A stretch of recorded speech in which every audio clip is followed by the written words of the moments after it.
ಸಮಸ್ತ ಕ್ರೀಡಾ ಪ್ರೇಮಿಗಳಿಗೆ ನಮಸ್ಕಾರ. ನಾನು ಸಂಪತ್ ವಂಡಾರು. ಇವತ್ತು ದುಬೈ ಅಂಗಳದಲ್ಲಿ ಚಾಂಪಿಯನ್ಸ್ ಟ್ರೋಫಿ ಫೈನಲ್ ಫೈಟ್ ನಡೀತಾ ಇದೆ. ಎದುರಾಳಿ ಆಗಿರುವಂತದ್ದು ಭಾರತ ಹಾಗೇನೆ ಕಿವೀಸ್ ನಡುವೆ ಫೈನಲ್ ಫೈಟ್ ರೋಚಕತೆ ಹೆಚ್ಚಾಗ್ತಾ ಇದೆ. ಇನ್ನು ಕೆಲವೇ ಕ್ಷಣಗಳಲ್ಲಿ ಮ್ಯಾಚ್ ಆರಂಭ ಆಗುತ್ತೆ. ಟಾಸ್ಗೂ ಕೂಡ ಕ್ಷಣಗಣನೆ ಆರಂಭ ಆಗಿದೆ. ಇದಕ್ಕೂ ಮುಂಚಿತವಾಗಿ ಟೀಮ್ ಇಂಡಿಯಾ ಯಾವ ರೀತಿಯಾಗಿ ಸರ್ವಸನ್ನದ್ಧವಾಗಿದೆ ಇದ್ರ ಬಗ್ಗೆ ಮಾಹಿತಿಯನ್ನ ಕೊಡ್ತಾ ಹೋಗ್ತೀವಿ. Champions final fight.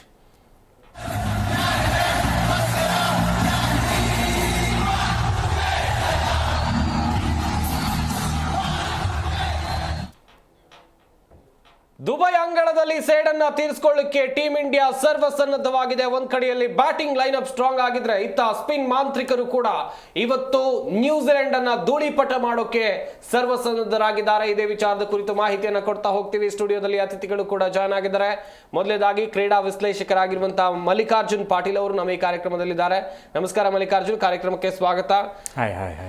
ಹಾಗೇನೆ ನನ್ನ ಸಹೋದ್ಯೋಗಿ ಆಗಿರುವಂತಹ ಮಂಜುನಾಥ್ ಕೂಡ ನಮ್ಮ ಈ ಕಾರ್ಯಕ್ರಮದಲ್ಲಿದ್ದಾರೆ. ಮಂಜುನಾಥ್, ಕಾರ್ಯಕ್ರಮಕ್ಕೆ ಸ್ವಾಗತ.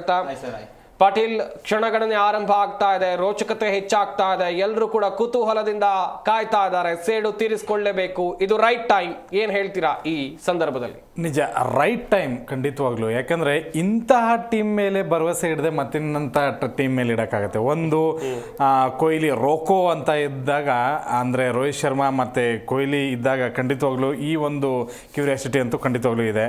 ಟಾಸ್ಗೆ ಕ್ಷಣಗಣನೆ ಇನ್ನೇನು ಒಂದು 10 ಸೆಕೆಂಡಲ್ಲಿ ಟಾಸ್ ಆಗುತ್ತೆ. ಟಾಸ್ ಕೂಡ ಅಷ್ಟರ ಮಟ್ಟಿಗೆ ಪ್ರಭಾವ ಬೀರುತ್ತೆ ಅಂತ ಏನಿಲ್ಲ. ನಾವೆಲ್ಲ ಪ್ರತಿ ಸರಿ ಸೋಲ್ತಾನೆ ಇದ್ವಿ. 14ನೇ ಟಾಸ್ ನಾವು ಸೋತಿದ್ದು ವನವಾಸ, 14 ಬಾರಿ ಸೋತಿದ್ದೀವಿ. ಈಗ 15ನೇ ಬಾರಿ ಟಾಸ್ ಇದೆ, ನೋಡೋಣ ಏನಾಗುತ್ತೆ. ಬಟ್ ಕೊಹ್ಲಿ ಅಂತ ಆಟಗಾರರಿದ್ದಾಗ, ಫಾರ್ಮ್ನಲ್ಲಿದ್ದಾಗ, ರವೀಂದ್ರ ಜಡೇಜಾ, ಕುಲ್ದೀಪ್ ಯಾದವ್, ಆಮೇಲೆ ಅಕ್ಷರ್ ಪಟೇಲ್, ಇಂತಹ ಒಂದು ಸ್ಪಿನ್ ಮೋಡಿ ನಡೀತಾ ಇರುವಾಗ ವರುಣ್ ಚಕ್ರವರ್ತಿ ತನ್ನ ಚಕ್ರದ ಮೂಲಕ ಆ ಒಂದು ಎದುರಾಳಿಯನ್ನು ಕಟ್ಟಿ ಹಾಕ್ತಾ ಇರೋದು ಎಲ್ಲವೂ ಕೂಡ ಪ್ಲಸ್ ಪ್ಲಸ್ ಪ್ಲಸ್ ಪ್ಲಸ್ ಆಗಿ ಕಾಣಿಸ್ತಾ ಇದೆ. ಆ ಪ್ಲಸ್ ಅಲ್ಲಿ ಈಗ ನಾವು ಹೇಗೆ ಗೆಲ್ತೀವಿ ಅನ್ನೋದನ್ನ ನೋಡ್ಬೇಕಷ್ಟೇ. ಎಸ್ ಪಾಟೀಲ್, ಈಗ ಸಿಗ್ತಾ ಇರುವಂತ ಮಾಹಿತಿ ಪ್ರಕಾರ ಟಾಸ್ ಆಗಿದೆ ಅನ್ನುವಂಥದ್ದು ಗೊತ್ತಾಗ್ತಾ ಇದೆ. ನ್ಯೂಜಿಲೆಂಡ್ ಅವರು ಬ್ಯಾಟಿಂಗ್ ಮಾಡ್ತಾರೆ. ಏನ್ ಹೇಳ್ತೀರಾ ಪಾಟೀಲ್ ಇದೇ ವಿಚಾರವಾಗಿ? ನೋಡಿ 15ನೇದಾಯ್ತು ಈಗ. 15ನೇ ಬಾರಿ ನಾವು ಟಾಸ್ ಗೆದ್ದಂತ ನ್ಯೂಜಿಲೆಂಡು ಬ್ಯಾಟಿಂಗ್ ಅನ್ನ ಆಯ್ಕೆ ಮಾಡಿಕೊಂಡಿದೆ. ಫೀಲ್ಡಿಂಗ್ ಭಾರತದ್ದಿದೆ, ಅದೊಂದು ಕರೆಕ್ಷನ್ನು. ಒಂದೇನು ಅಂತಂದ್ರೆ ಖಂಡಿತ ಭಾರತ ಟಾಸ್ನಲ್ಲಂತೂ ಖಂಡಿತವಾಗ್ಲೂ ಪದೇ ಓಕೆ, ಟಾಸ್ ಗೆದ್ದಂತಹ ನ್ಯೂಜಿಲೆಂಡ್ ಬ್ಯಾಟಿಂಗನ್ನು ಆಯ್ಕೆ ಮಾಡಿಕೊಂಡಿದೆ. ಈಗ ಬರ್ತಾ ಇರುವಂತಹ ಸುದ್ದಿ, ತುಂಬ ಜನರು ಕಾಯ್ತಾ ಇದ್ರು. ಟಾಸ್ ಅಂತೂ ನಮ್ದು ಆಗಲ್ಲ ಅಂತ ಗೊತ್ತು, ಬಟ್ ಮ್ಯಾಚ್ ಅಂತೂ ಆಗತ್ತೆ ಅನ್ನೋದು ನಮಗೆ ಗ್ಯಾರಂಟಿ ಇದೆ.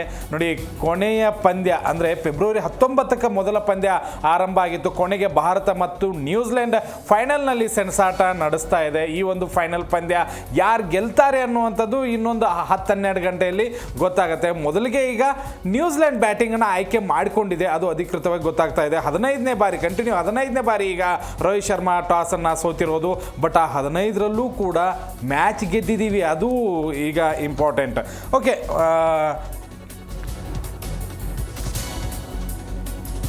ಎಸ್ ಪಾಟೀಲ್, ಈಗ ಟಾಸ್ ಅಂತೂ ನ್ಯೂಜಿಲೆಂಡ್ ಆಯ್ಕೆ ಮಾಡ್ಕೊಂಡಿದೆ. ಟಾಸ್ ಭಾರತದ ಪರವಾಗಿ ಬರಲಿಲ್ಲ, ಕಪ್ಪಾದ್ರೂ ಬರುತ್ತೆ ಅನ್ನುವಂತ ವಿಶ್ವಾಸ ನಮ್ಗೆ ಇಲ್ಲ. ನಾನು ಹೇಳ್ತಾ ಇದ್ದೀನಲ್ಲ, ಟಾಸ್ ಅಂತೂ ನಮ್ಗೆ ಅದೃಷ್ಟ ಇಲ್ಲ. ಬಟ್ ರೋಹಿತ್ ಶರ್ಮಾ ನಾಯಕತ್ವದಲ್ಲಿ ಮ್ಯಾಚ್ಗಳ ಅದೃಷ್ಟ ಅಂತೂ ಪ್ರತಿ ಸಾರಿನೂ ಇದೆ.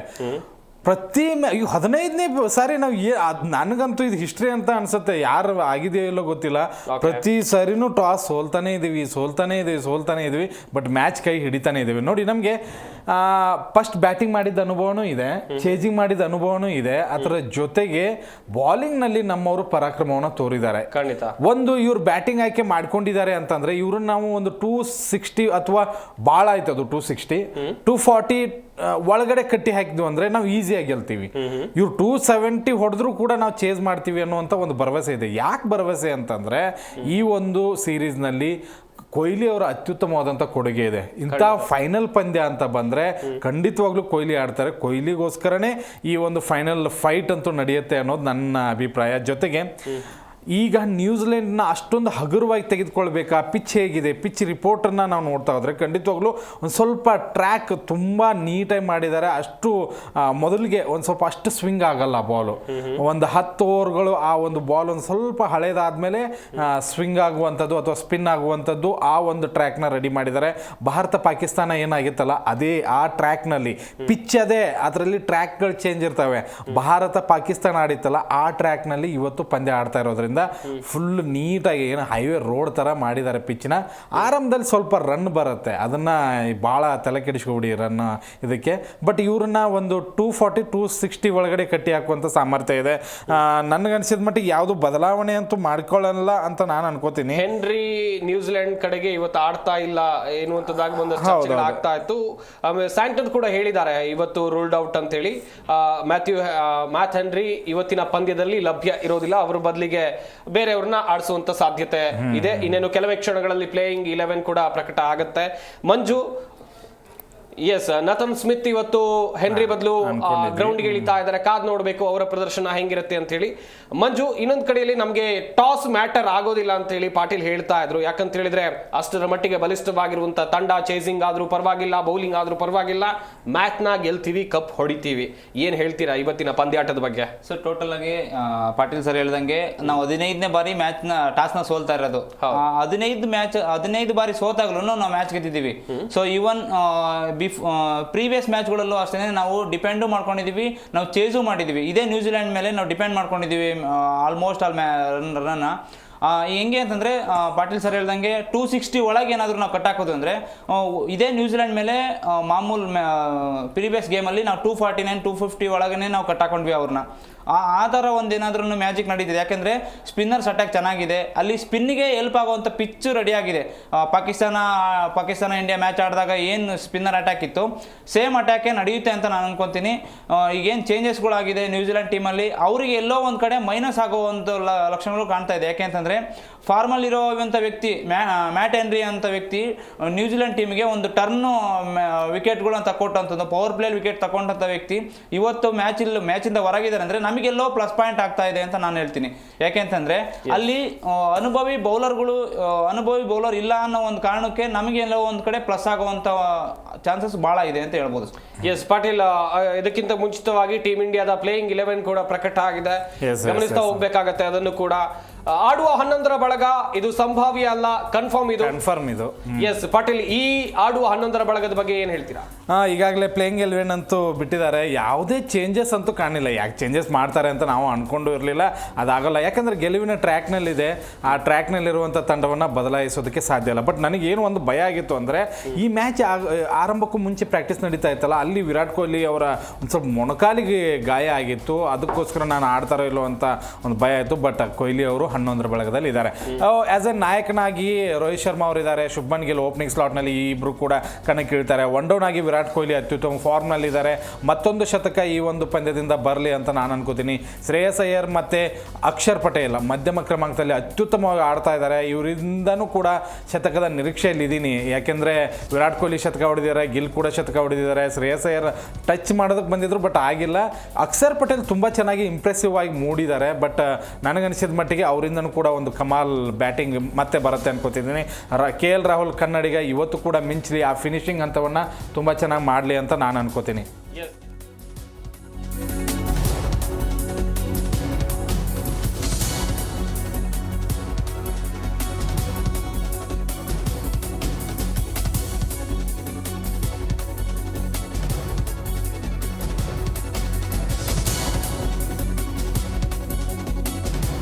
ಎಸ್, ಭಾರತ ತಂಡ ಬಲಿಷ್ಠವಾಗಿದೆ, ಗಮನಿಸ್ತಾ ಇರಬಹುದು. ಭಾರತದ ಆಡುವ 11ರ ಬಳಗ ಈ ಹಿಂದೆ ಕಣಕ್ಕಿಳಿದಂತ ತಂಡವೇ ಈ ಬಾರಿಯೂ ಕೂಡ ಗ್ರೌಂಡ್ಗೆ ಇಳಿತಾರೆ, ಮೈದಾನಕ್ಕೆ ಇಳಿತಾರೆ. ಅದೇ ಸೇಮ್ ತಂಡ. ಇಲ್ಲಿ ಏನಾದರೂ ಸಮಸ್ಯೆ ಇದ್ರೆ ಮಾತ್ರ ರಿಪೇರಿ ಮಾಡಬಹುದು, ಸಮಸ್ಯೆನೇ ಇಲ್ಲ ಅಂತ ಹೇಳಿದ್ರೆ ಚೇಂಜಸ್ ಮಾಡುವಂತ ಅಗತ್ಯ ಇಲ್ಲ ಅಂತೇಳಿ ನಾವು ಆಗಿನಿಂದಲೇ ಹೇಳ್ತಾ ಇದ್ವಿ.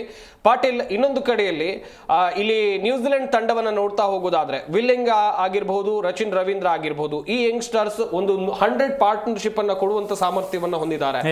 ಎಸ್, ಇದರ ಹೊರತಾಗಿ ಇನ್ನು ಮುಂದಿನ ಹಂತದಲ್ಲಿ ನೋಡ್ತಾ ಹೋಗೋದಾದ್ರೆ ಕೇನ್ ವಿಲಿಯಮ್ಸನ್ ಹಾಗೆಯೇ ಡ್ಯಾರಿಲ್ ಮಿಚೆಲ್ ಇವರು ಕೂಡ ಬಲಿಷ್ಠವಾದಂತ ಬ್ಯಾಟರ್ಗಳು. ಯಾಕಂತ ಹೇಳಿದ್ರೆ ನೆಲ ಕಚ್ಚಿ ನಿಂತರು ಅಂತೇಳಿ ನಿಂತ್ರು ಅಂತ ಹೇಳಿದ್ರೆ ದೊಡ್ಡ ಮಟ್ಟದ ಪಾರ್ಟ್ನರ್ಶಿಪ್ ಈ ಜೋಡಿಯಿಂದ ಬರುತ್ತೆ, ಕಂಟಿನ್ಯೂ ಆಗ್ತಾನೆ ಹೋಗುತ್ತೆ ಅದು ನ್ಯೂಜಿಲೆಂಡ್ ತಂಡದಲ್ಲಿ. ಇವ್ರನ್ನ ಮಟ್ಟ ಹಾಕ್ಬೇಕು ಅಂತ ಹೇಳಿದ್ರೆ ಟೀಮ್ ಇಂಡಿಯಾದಲ್ಲಿ ಇರುವಂತ ಅಸ್ತ್ರ ಏನು? ಖಂಡಿತವಾಗ್ಲೂ ಅಸ್ತ್ರಗಳು ಸಾಕಷ್ಟು ಇದ್ದಾವೆ, ಬಟ್ ನ್ಯೂಜಿಲೆಂಡ್ ತಂಡವನ್ನು ಅಷ್ಟು ಹಗುರವಾಗಿ ಅಂತೂ ತೊಗೊಳಕ್ಕಾಗಲ್ಲ. ನಾವು ಕಳೆದ ಒಂದು 2 ವರ್ಷಕ್ಕೆ ಹೋಲಿಸ್ಕೊಂಡ್ರೆ ಪ್ರತಿ ಬಾರಿ ICC ಟೂರ್ನಿ ನಡೆದಾಗ ಫೈನಲ್ ಹಂತಕ್ಕೆ ಬಂದುಬಿಟ್ಟಿದೆ ನ್ಯೂಜಿಲೆಂಡ್.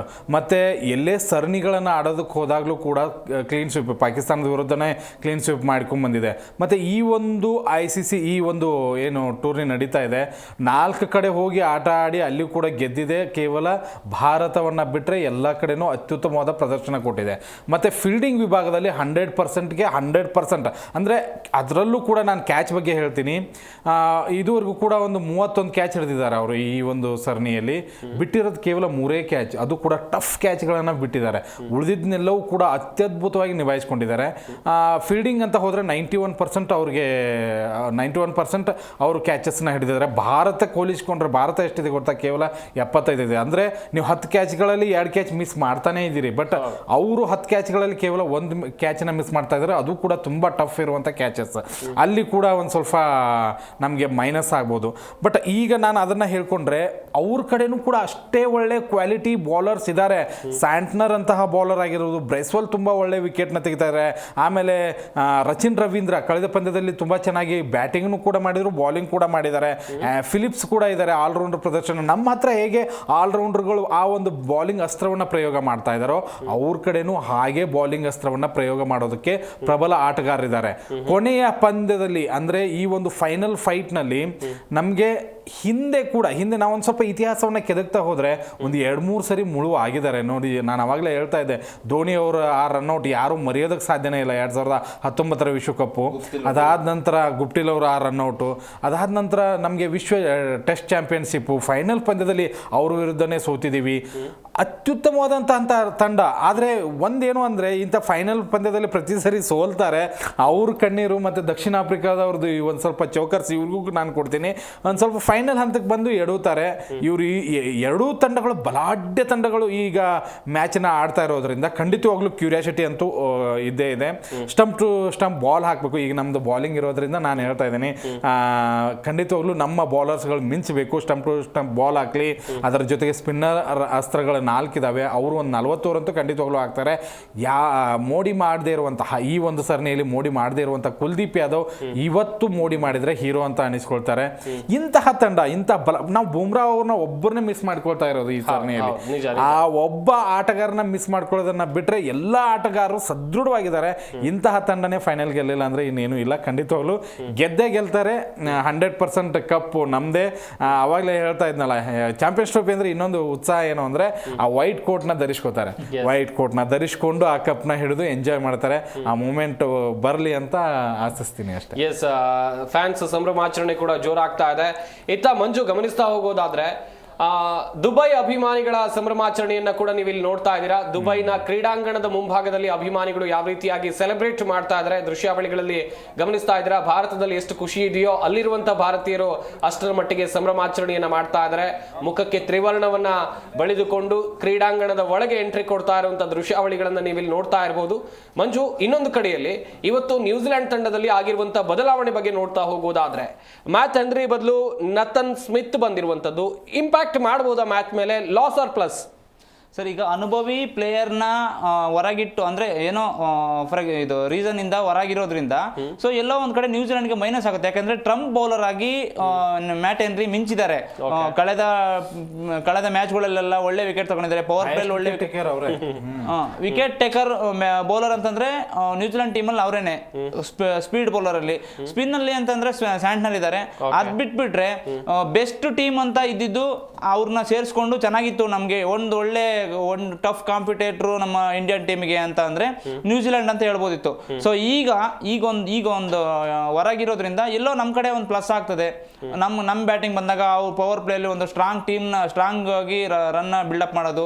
ರೋಹಿತ್ ಶರ್ಮಾ ಒಂದೊಳ್ಳೆ ಚೆನ್ನಾಗಿ ಬ್ಯಾಟಿಂಗ್ ಆಡೋದು. ಶುಭ್ಮನ್ ಗಿಲ್ ಇವತ್ತು ಏನಾದ್ರೂ ಮಿಂಚಿದ್ರೆ ಮಾತ್ರ ಸರಿ ಹೇಳ್ದಂಗೆ ಇವತ್ತು ಇಬ್ರು ಹೀರೋ ಆಗೋದ್ರಲ್ಲಿ ಯಾವುದೇ ಒಂದು ಡೌಟ್ ಇಲ್ಲ. ಕುಲ್ದೀಪ್ ಯಾದವ್, ಶುಭ್ಮನ್ ಗಿಲ್ ಇವರಿಬ್ರು ಹೀರೋ ಆದ್ರು ಅಂದ್ರೆ ನಮ್ಮ ಇಂಡಿಯಾ ಪಕ್ಕ ಗೆಲ್ಲುತ್ತೆ. ಈಗ ಆಲ್ಮೋಸ್ಟ್ ಆಲ್ ಎಲ್ಲರೂ ಹೀರೋ ಆಗಿದ್ದಾರೆ. ರೋಹಿತ್ ಶರ್ಮಾ ಹೀರೋ ಆಗಿದ್ದಾರೆ, ನಮ್ಮ ವಿರಾಟ್ ಕೊಹ್ಲಿ ಹೀರೋ ಆಗಿದ್ದಾರೆ, ಹಾರ್ದಿಕ್ ಪಾಂಡ್ಯ ಹೀರೋ ಆಗಿದ್ದಾರೆ, ಎಲ್ಲರೂ ಒಂದು ಇದರಲ್ಲಿ ಕಾಂಟ್ರಿಬ್ಯೂಟ್ ಕೊಟ್ಟಿದ್ದಾರೆ. ಶುಭ್ಮನ್ ಗಿಲ್ ಒಂದು 100 ಬಿಟ್ರೆ ಬೇರೆ ಎಲ್ಲಾ ಕಡೆನೂ ಮೈನಸ್ ಆಗ್ತಾ ಬರ್ತಾ ಇದ್ದಾರೆ. ನೀವು ಆಗ್ಲೇನೆ ಹೇಳಿದ್ರಿ ಶುಭ್ಮನ್ ಗಿಲ್ನ ಮಾತಾಡಲ್ಲ, ನಮ್ಮ ಕನ್ನಡಿಗ KL ರಾಹುಲ್ ಬಗ್ಗೆ ಮಾತಾಡ್ತಾರೆ ಎಲ್ಲರೂ, ಅವ್ರನ್ನ ಯಾಕೆ ನಾವು ಮಾತಾಡಲ್ಲ ಅಂದ್ರೆ ಅವ್ರದನ್ನ ಹಿಸ್ಟ್ರಿ ತೆಗೆದು ನೋಡಿದ್ರೆ ಒಂಚೂರು ಬೆಟ್ರ್ ಇದೆ, ಹಂಗಾಗಿ ಅವ್ರನ್ನ ಹಂಗೆ ಉಳಿಸ್ಕೊಂಡಿದ್ದಾರೆ. ಸೊ ಅದಕ್ಕಿಂತ KL ರಾಹುಲ್ ಇವತ್ತು ಇನ್ನೂ ಚೆನ್ನಾಗಿ ಆಡ್ಲಿ, ಚೆನ್ನಾಗಿ ಮಿಂಚ್ಲಿ, ಆಲ್ಮೋಸ್ಟ್ ಎಲ್ಲ ಬೇಗ ಬ್ಯಾಟಿಂಗ್ ಬಂದು ಒಂದು 100 ಹೊಡೆಯೋ ಒಂದು ಕೆಪಾಸಿಟಿ ಬರ್ಲಿ ಅಂತ ನಾನು KL ರಾಹುಲ್ ಕೇಳ್ಕೊಂತೀನಿ. ಎಸ್ ವೆಲ್, ಗಮನಿಸ್ತಾ ಇರಬಹುದು ಈಗಾಗಲೇ ಟೀಮ್ ಇಂಡಿಯಾ ಸರ್ವಸನ್ನದ್ಧವಾಗಿದೆ. ಇನ್ನೊಂದು ಕಡೆಯಲ್ಲಿ ಅಭಿಮಾನಿಗಳ ಸಂಭ್ರಮಾಚರಣೆ ಜೋರಾಗಿದೆ. ಚಾಂಪಿಯನ್ಸ್ ಕಾಳಗಕ್ಕೆ ಬಾಕಿ ಇರೋದು ಇನ್ನು ಕೆಲವು ನಿಮಿಷಗಳು ಮಾತ್ರ ಇರುವಂತದ್ದು. ಈಗಾಗಲೇ ಟಾಸ್ ಆಗಿದೆ, ಪ್ಲೇಯಿಂಗ್ 11 ಕೂಡ ಬಹಿರಂಗ ಆಗಿದೆ, ಕಣಕ್ಕಿಳಿತಾರೆ. ಈಗ ರೋಚಕ ಪಂದ್ಯದ ನಿರೀಕ್ಷೆಯನ್ನ ಮಾಡಬಹುದು.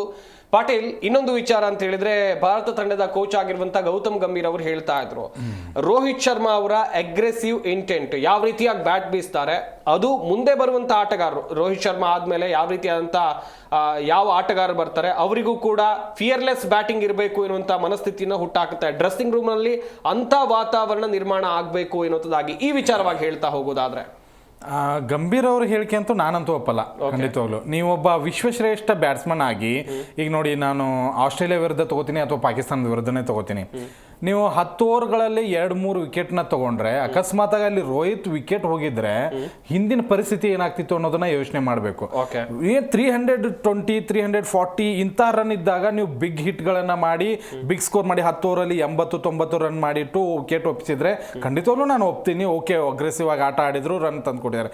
ಇರೋದೇ 240 260 270 ರನ್ ಇದ್ದಾಗ ನೀವು ಅಗ್ರೆಸಿವ್ ಆಗಿ 10 ರನ್ 20 ರನ್ 30 ರನ್ ಮಾಡಿ ಈಗ 10 ಬಾಲಲ್ಲಿ 20 ರನ್ ಹೊಡೆದ್ರೆ ಅದೇ ತಂಡಕ್ಕೆ ಏನಾದರೂ ಲಾಭ ಆಗತ್ತಾ? ಖಂಡಿತವಾಗ್ಲೂ ಆ ಲಾಭ ಆಗಲ್ಲ. ಬೆಸ್ಟ್ ಪರ್ಫಾರ್ಮೆನ್ಸ್ ಅಂದ್ರೆ ವಿರಾಟ್ ಕೊಹ್ಲಿ ಅವ್ರನ್ನ ನೋಡಿ ನೀವು, ಅವ್ರ ಸಿಂಗಲ್ಸ್ ಅಲ್ಲೇ ಕಳೆದ ಒಂದು ಸೆಂಚುರಿಯಲ್ಲಿ 51 ರನ್, ಯಾಕಂದ್ರೆ ಅವಶ್ಯಕತೆ ಇಲ್ಲ ಬಿಗ್ ಹಿಟ್ಗೆ.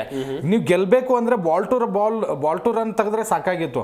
ಅಂಥದ್ರಲ್ಲಿ ಪ್ರತಿಯೊಂದು ಬಾಲು ಬಿಗ್ ಹಿಟ್ಗಳನ್ನ ಮಾಡೋದ್ರ ಮೂಲಕ ವಿಕೆಟ್ ಅನ್ನ ಒಪ್ಪಿಸಿ ಬೇರೆ ಆಟಗಾರರ ಮೇಲೆ ಪ್ರೆಷರ್ ತಗೊಂಡ್ಬಂದು ಆ ಆಟವನ್ನ ಹಾಳು ಮಾಡಿ ಹೋಗೋದು ಖಂಡಿತವಾಗ್ಲೂ ಇಷ್ಟ ಇಲ್ಲ. ಓಕೆ, ನೀವು 40 ಬಾಲಲ್ಲಿ 70 ರನ್ ಮಾಡ್ತೀರಾ, ಓಕೆ ನಾನು ಒಪ್ಕೋತೀನಿ. ಹೋಗ್ಲಿ, 30 ಬಾಲಲ್ಲಿ 60 ಮಾಡಿ ಹೋಗ್ತೀರಾ, ಅದಕ್ಕಾದ್ರೂ ಒಪ್ಕೋತೀನಿ. ನೀವು 10 ಬಾಲಲ್ಲಿ 20 ರನ್ ಮಾಡಿದೆ, 5 ಬಾಲ್ಸಲ್ಲಿ 25 ಮಾಡಿದೆ, ಇದು ತಂಡಕ್ಕೆ ಖಂಡಿತವಾಗ್ಲೂ ODI-ನಲ್ಲಿ ಹೆಲ್ಪ್ ಆಗೋದಿಲ್ಲ. ಅಂತಹ ಅದನ್ನೇನು ಗೊತ್ತಾ, ತಮ್ಮ ಕ್ಯಾಪ್ಟನ್ನ ತಾವು ಉಳಿಸ್ಕೊಳ್ಬೇಕು ಅನ್ನೋ ಕಾರಣಕ್ಕಾಗಿ ಗಂಭೀರ್ ಅವ್ರದ್ದು ಆ ಮಾತು. ಖಂಡಿತವಾಗ್ಲೂ ರೋಹಿತ್ ಶರ್ಮಾ ಅವ್ರ ಹತ್ರ ಕ್ಷಮತೆ ಇರೋದು, 264 ಹೊಡೆದವರು, ಡಬಲ್ ಸೆಂಚುರಿಗಳಲ್ಲಿ ದಾಖಲೆ ಅವ್ರದೇ ಜಾಸ್ತಿ ಇರೋದು, 100ಗಳನ್ನ ಮಾಡೋದ್ರಲ್ಲಿ ಎತ್ತಿದ ಕೈ. ಬಿಗ್ ಸ್ಕೋರ್ ಇಂತಹ ಆಟಗಾರನಿಂದ ಬಂದಾಗ ಮಧ್ಯಮ ಕ್ರಮಾಂಕ ಆರಾಮಾಗಿ ಆಡ್ಬೋದು, ಬೇಕಾಗಿಲ್ಲ ನಿಮಗೆ 340 350 ಇದ್ದಾಗ ಅಗ್ರೆಸಿವ್ ಆಗಿ ಆಟ ಆಡಿ. ಇಲ್ಲಿ ಸಿಚುವೇಶನ್ ತಕ್ಕಂಗೆ ಆಟ ಆಡಿ. 10 ಓವರಲ್ಲಿ 50 ರನ್ ಬಂದ್ರು ಸಾಕು ನಮಗೆ, ಆ 20 ಓವರಲ್ಲಿ 110 ರನ್ ಬಂದ್ರು ಸಾಕು. ಅದಾದ ನಂತರ ನಿಮ್ಮ ಗೇಮ್ನ ಚೇಂಜ್ ಮಾಡ್ಕೊಳ್ಳಿ, ಬಿಗ್ ಹಿಟ್ ಮಾಡಿ. ಅದನ್ನ ಬಿಟ್ಟು ಮಧ್ಯಮ ಕ್ರಮಾಂಕ ಈಸಿ ಫೇರ್ಲೆಸ್ ಆಗಿ ಆಡ್ಲಿ ಅಂತ ಹೇಳಿ 20 ರನ್ ತೆಗೆದು ಹೋದ್ರೆ ನಾನಂತೂ ರೋಹಿತ್ ಪರವಾಗಂತೂ ನಿಲ್ಲಲ್ಲ. ಎಸ್ ಮಂಜು, ಮ್ಯಾಚ್ ಶುರುವಾಗಕ್ಕೆ ಇನ್ನು 9 ನಿಮಿಷಗಳು ಮಾತ್ರ ಬಾಕಿ ಇದೆ. ನಿಮ್ಮ ಪ್ರಕಾರ ಭಾರತ ಇವತ್ತು ಟಾಸ್ ಸೋತಿದ್ದು ಅಂತ ಹೇಳಿದ್ರೆ ಒಂದ್ ವೇಳೆ ಮೊದಲನೇದಾಗಿ ಬ್ಯಾಟ್ ಮಾಡಬೇಕಿತ್ತ ಅಥವಾ ಮೊದಲನೇದಾಗಿ ಬೌಲ್ ಮಾಡಿದ್ದೆ ಒಳ್ಳೇದಾಯ್ತಾ, ಹೇಗೆ ಅಂತ? ಸೊ ಆಲ್ಮೋಸ್ಟ್ ಅಲ್ಲಿ ಪಿಚ್ ನೋಡಿದ್ರೆ ಸ್ಪಿನ್ನರ್ಗೆ ತುಂಬಾ ಅಟ್ಯಾಕ್ ಮಾಡೋದೊಂದು ಚಾನ್ಸಸ್ ಇದೆ. ಅಲ್ಲಿ ನಮಗೆ ಬೆನಿಫಿಟ್ ಜಾಸ್ತಿ ಇದೆ. ಇದೇ ಪಾಕಿಸ್ತಾನದ ಮೇಲೆ ಟಾಸ್ ಹೋದ್ವಿ, ಅವ್ರು ಬ್ಯಾಟಿಂಗ್ ಆಡಿದ್ರು, ನಾವು ಚೇಸ್ ಮಾಡಿದ್ವಿ, ನಾವು ಗೆದ್ವಿ. ಆಮೇಲೆ ನ್ಯೂಜಿಲೆಂಡ್ ಮೇಲೆ ನಾವು ಸ್ಕೋರ್ ಮಾಡ್ಕೊಂಡ್ವಿ, ಅವ್ರನ್ನ ಡಿಪೆಂಡ್ ಮಾಡ್ಕೊಂಡ್ವಿ. ಹೆಂಗೆ ಎರಡಕ್ಕೂ ರೆಡಿ ಇದ್ವಿ ನಾವು. ಯಾರ ಮೇಲೆ ಆದ್ರೂ ಬ್ಯಾಟಿಂಗ್ ಆದ್ರೂ ಓಕೆ, ಬೌಲಿಂಗ್ ಆದ್ರೂ ಓಕೆ. ಹೆಂಗೆ ಅಂದ್ರೆ ನಾವು ಒಂಥರ ಫ್ಲೆಕ್ಸಿಬಿಲಿಟಿ ನಮಗೆ ನಮ್ಮ ಟೀಮಲ್ಲಿ ತುಂಬ ಚೆನ್ನಾಗಿದೆ. ಬೌಲಿಂಗಲ್ಲಿ ಫ್ಲೆಕ್ಸಿಬಿಲಿಟಿ ಇದೆ, ಬ್ಯಾಟಿಂಗಲ್ಲಿ ಇದೆ. ನಾವೇನಾದರೂ ಈಗ ಸರ್ ಹೇಳ್ದಂಗೆ ರೋಹಿತ್ ಶರ್ಮಾ ಬಿಗ್ ಹಿಟ್ ಮಾಡಕ್ಕೆ ಏನಾದರೂ ಹೋಗಿ 10 ಓವರೊಳಗೆ ಏನಾದರೂ 80-90 ಹೊಡೆದು ಔಟ್ ಆದರೆ ನೆಕ್ಸ್ಟ್ ಬರೋರು ಅದನ್ನು ಕ್ಯಾರಿ ಫಾರ್ವರ್ಡ್ ಮಾಡ್ತಾರೆ. ಅದು ಬಿಟ್ಬಿಟ್ಟು ಈಗ ಟುಕು ಕುಟ್ಟಾಡಿ ರನ್ ಮಾಡೇ ಇಲ್ಲ, ಅವ್ರು ಔಟ್ ಆದರು, 5 ಬಾಲಿಗೆ 20 ರನ್ ಹೊಡೆದು 10 ಬಾಲಿಗೆ 20 ರನ್, ಅದೆಲ್ಲ ಮ್ಯಾಟ್ರೇ ಆಗಲ್ಲ. ಈಗ ಗೌತಮ್ ಗಂಭೀರ್ ಹೇಳಿರೋ ಮಾತು, ಅವ್ರಿಗೆ ಎಲ್ಲೋ ಒಬ್ರಿಗೆ ಏನೋ ಇಂಪ್ಯಾಕ್ಟ್ ಆದರೆ ಇನ್ನು 11 ಜನಕ್ಕೆ ಇಂಪ್ಯಾಕ್ಟ್ ಆಗಕ್ಕೆ ಯಾವುದೂ ಚಾನ್ಸಸ್ ಇರಲ್ಲ. ಇನ್ನೊಂದೇನು ಅಂತಂದ್ರೆ, ಇದೇ ಸೌತ್ ಆಫ್ರಿಕಾ ಮೇಲೆ ನ್ಯೂಜಿಲೆಂಡ್ ಆಡಿದಾಗ ಹೆಂಗೆ 300+ ಸ್ಕೋರ್ ಇದ್ದಾಗ ಇದೇ ಸೌತ್ ಆಫ್ರಿಕಾ 10 ಓವರಲ್ಲಿ ತುಂಬ ಚೆನ್ನಾಗಿ ಒಂದು ಮ್ಯಾನೇಜ್ ಮಾಡ್ತೀವಿ. 20 ಓವರ್ವರೆಗೂ ಯಾವುದೇ ವಿಕೆಟ್ನ ತಗೊಳ್ಳಿಲ್ಲ. ಸೊ ಅಂಥ ಪರಿಸ್ಥಿತಿ ಇದ್ದಾಗ ಆಮೇಲೆ ಬಿರುಸಿನಾಟ ಆಡಕ್ಕೆ ಹೋದ್ರು, ವಿಕೆಟ್ ಎಲ್ಲ ಮೇಲೆ ಮೇಲೆ ಮೇಲೆ ಮೇಲೆ ಬಿದ್ವು. ಅಲ್ಲಿ ನೋಡಿ ಹತ್ರ ಹೋಗಿ ಮ್ಯಾಚ್ ಸೋತ್ರು. ಹೆಂಗೆ ಅಂದ್ರೆ ಮಿಲ್ಲರ್ ಒಳ್ಳೆ ಚೆನ್ನಾಗಿ ಆಡಿ ಮ್ಯಾಚ್ನ ಗೆಲ್ಲೋ ಒಂದು ಸಂದರ್ಭದಲ್ಲಿ 1 ವಿಕೆಟ್ ಇದ್ರು ಮ್ಯಾಚ್ ಗೆಲ್ಲೋ ಅಂತ ಒಂದು ಪರಿಸ್ಥಿತಿ ನಮಗೆ ಆಗೋದು ಬೇಡ. ಯಾಕೆಂದ್ರೆ ನಮ್ದು ಬ್ಯಾಟಿಂಗ್ ಲೈನ್ ತುಂಬಾ ಚೆನ್ನಾಗಿದೆ. ಶುಭ್ಮನ್ ಗಿಲ್ ಚೆನ್ನಾಗಿ ಆಡ್ತಾರೆ, ರೋಹಿತ್ ಶರ್ಮಾ ಚೆನ್ನಾಗಿ ಆಡ್ತಾರೆ, ಒಂದು ಫಾರ್ಮಿಗೆ ಬರ್ತಾರೆ. ಅದ್ ಬಿಟ್ರೆ ಕೊಹ್ಲಿ ಚೆನ್ನಾಗಿ ಟೀಮ್ನ ನಡೆಸುವಂತ ಒಂದು ಕೆಪಾಸಿಟಿ ಇದೆ. ಅದಾದ್ಮೇಲೆ ಶ್ರೇಯಸ್ ಅಯ್ಯರ್ ಚೆನ್ನಾಗಿ ಆಡ್ತಾರೆ. ಅದಾದ್ಮೇಲೆ ಅಕ್ಷರ್ ಪಟೇಲು, KL ರಾಹುಲ್ ಮಧ್ಯೆ ಏನಾದ್ರೂ ಅವಶ್ಯಕತೆ ಇತ್ತು ಅಂದ್ರೆ KL ರಾಹುಲ್ನೇ ಮುಂಚೆ ಕಳಿಸಿ ಆರಾಮಾಗಿ ಟೀಮ್ನ ಮುಂದಕ್ಕೆ ತಳ್ಳುವಂತ ಒಂದು ಕೆಪಾಸಿಟಿ ಟೀಮ್ ಕ್ಯಾಪ್ಟನ್ಗೆ ಇದೆ ಅಂತ ನಾನು ಹೇಳ್ತೀನಿ. ಒಂದು ನನಗೆ ಟಾಸ್ ಹೊತ್ತಿದ್ದೆ ಒಳ್ಳೇದಾಯ್ತು ಅಂತ ಅನ್ಸುತ್ತೆ. ಚೇಸಿಂಗ್ ಅಂತೂ ನಮಗೆ ಬಿದ್ದಿದೆ. ಒಂದು ಚೇಸಿಂಗ್ ಅಲ್ಲಿ ಗಿಲ್ಲು ಒಳ್ಳೆ ಸ್ಟಾರ್ಟ್ ನ ಕೊಟ್ರೆ, ಮಧ್ಯಮ ಕ್ರಮಾಂಕದಲ್ಲಿ ಕೊಹ್ಲಿ ಕೈ ಹಿಡಿತಾರೆ, ಆಮೇಲೆ ಶ್ರೇಯಸ್ ಅಯ್ಯರ್ ಸ್ಪಿನ್ನಿಂಗ್ ತುಂಬಾ ಚೆನ್ನಾಗಿ ಆಡ್ತಾರೆ.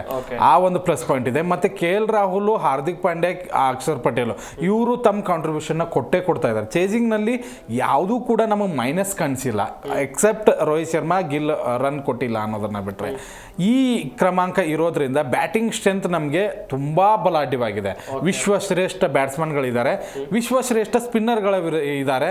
ಅದೇ ಕಾರಣಕ್ಕಾಗಿ ನನಗೆ ಚೇಸಿಂಗ್ ಬೆಸ್ಟ್, ಚೇಸಿಂಗ್ ಕಿಂಗ್ ಮತ್ತೊಂದು ಸೆಂಚುರಿ ಬರ್ತಾರೆ ಅಂತ ನನಗೆ. ಇನ್ನೊಂದು ಇದು ವಿರಾಟ್ ಕೊಹ್ಲಿ ಬಗ್ಗೆ ನಾನು ಹೇಳಲೇಬೇಕು.